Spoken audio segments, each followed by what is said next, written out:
On July the 1st, the IRS is raising its interest rate to 8% per year.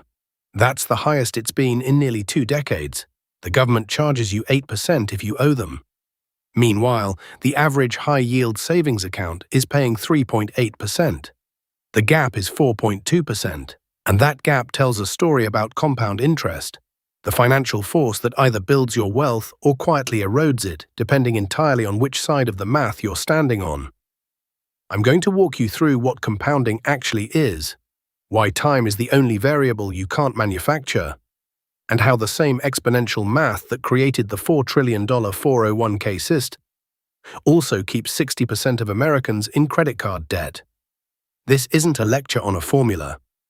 It's a map of the most important financial relationship you'll ever have, the one between your money and time. Let's start with what compounding actually does. Simple interest is linear. You put $100 in an account, earning 5% simple interest. Year 1, you earn $5. Year 2, you earn $5. Year 10, you earn $5. After 30 years, you've earned $150. The number never changes because the base never changes. Compound interest is different.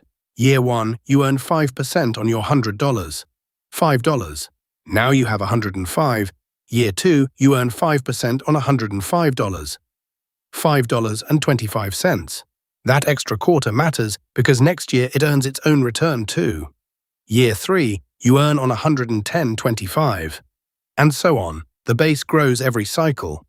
That's the exponential curve, not a straight line climbing, but a curve that bends upward faster the longer it runs. The difference feels small at first. After 5 years of simple interest, you have $125. After 5 years compound, you have $127.63, $2.63. Nothing to write home about. But after 20 years, the simple account has $200. The compound account has $265. After 30 years, simple gives you $250. Compound gives you $432. The gap after 30 years is $182 on an original $100 deposit. That's not interest. That's the interest earning its own interest for 3 decades. And that's where the real power lives. Not in the early years, but in the later ones. The last 10 years of a 30-year compounding period generate more wealth than the first 20 years combined. Most people don't feel like compounding is working for the first decade because it isn't. Not visibly. A 7% return on $10,000 after 1 year is $700. After 10 years, that same 7% return is $1,400. After 20 years, it's nearly $2,800. After 30 years, a 7% return on your account is over $5,300 per year. The growth in the final decade is more than your entire original investment was. That's the bend in the curve. That's what people mean when they say time in the market beats timing the market. Now let me show you why this matters right now. The IRS just announced that for the third quarter of 2026, the interest rate on underpayments will be 8%. If you owe the government money and don't pay on time, you're paying 8% compounded daily. That's the highest rate since 2007. Meanwhile, the Federal Reserve has held rates at 4.25% to 4.5%. Savings accounts are paying less than 4% on average. Money market funds are around 4.2%, so there's a gap. The government gets 8% from you if you slip up, but financial institutions are paying you less than half that to hold your cash. This gap is the dark side of compounding. When you owe money and don't pay it off, compound interest stops being your friend and becomes your opponent. Credit card companies understand this better than anyone. The average credit card APR in 2026 is 22.8%. If you carry a $5,000 balance and only make the minimum payment, which is typically around 1 to 2% of the balance, it would take you over 20 years to pay it off, and you would pay more than $9,000 in interest on a $5,000 purchase. That's not a theory. That's the math of minimum payments at 22% APR. The compounding that builds your 401k also builds your credit card balance. The direction of the flow determines everything. The most important variable in all of this is time. Not how much you earn, not your investment return, not your savings rate, although all of those matter. The variable you cannot replace is time. If you start investing $300 a month at age 25 and earn 7%, you'll have about $1 million by age 65. If you start at 35 with the same $300 a month and the same 7%, you'll have about $475,000. Starting 10 years earlier more than doubles your outcome, and it's not because the earlier person contributed more. They contributed an extra $36,000 over that decade. The rest, over $500,000, is the compound interest earned on the compound interest. Those 10 extra years happen to be the final 10 years before retirement, when the account is largest and the returns are most powerful. There's a useful shortcut called the rule of 72.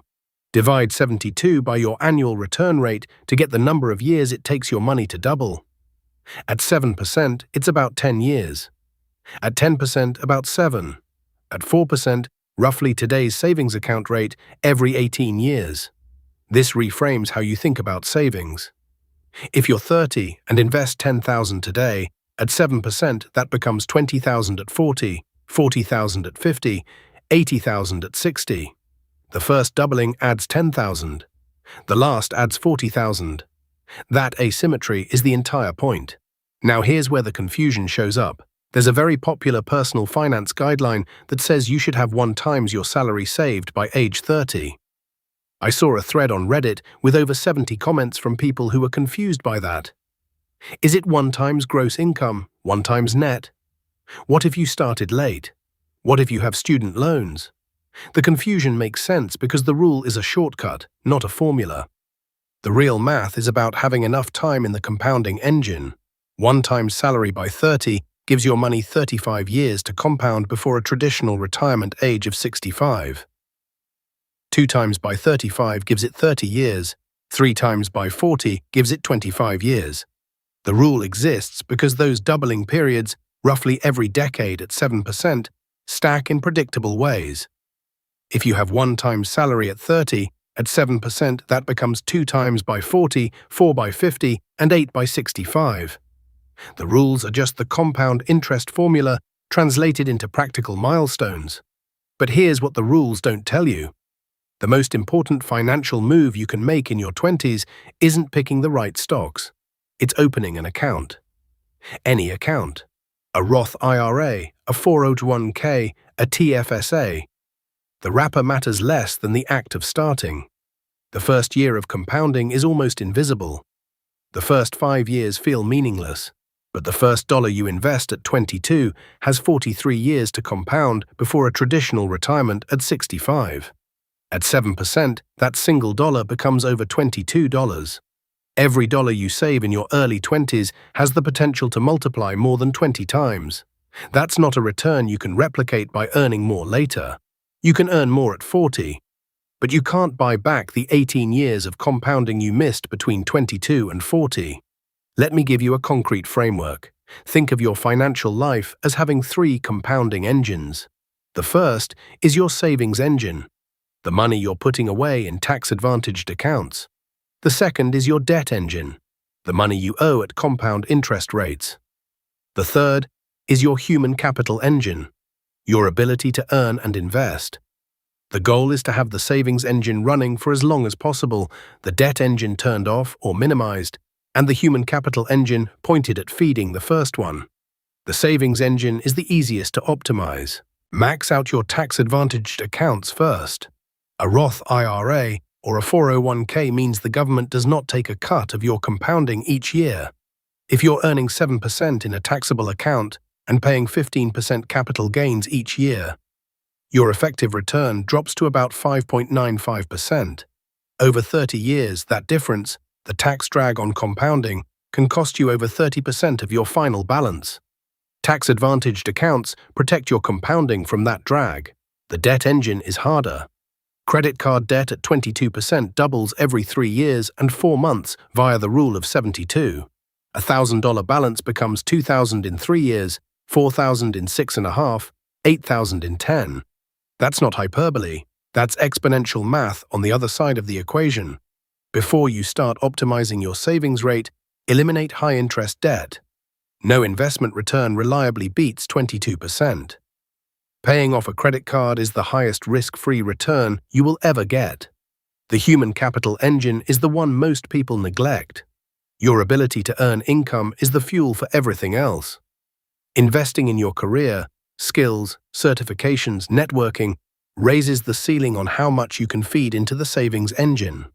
A $5,000 investment in a certification that raises your income by $10,000 per year forever is a much better return than any stock market investment you can make. Your career is an asset with a 40-year compounding horizon, and most people treat it like a monthly paycheck instead. So here's what this all adds up to. The IRS is charging 8% on overdue taxes. Credit cards are charging 22%. Savings accounts are paying less than 4%.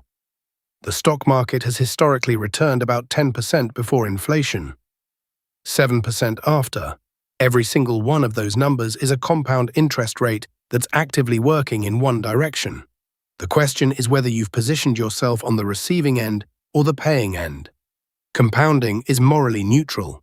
It doesn't care if you're rich or poor, disciplined or reckless.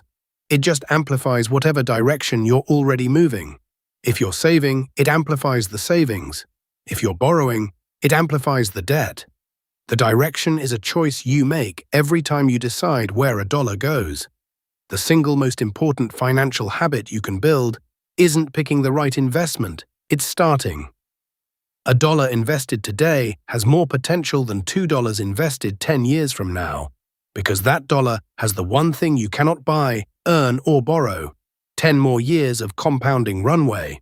The IRS rate hike, the credit card rates, the confusion about savings benchmarks, all of them are pointing to the same truth. Time is the weapon. Compound interest is the ammunition. And you're the one who decides which direction to aim. That's the math. The rest is just discipline.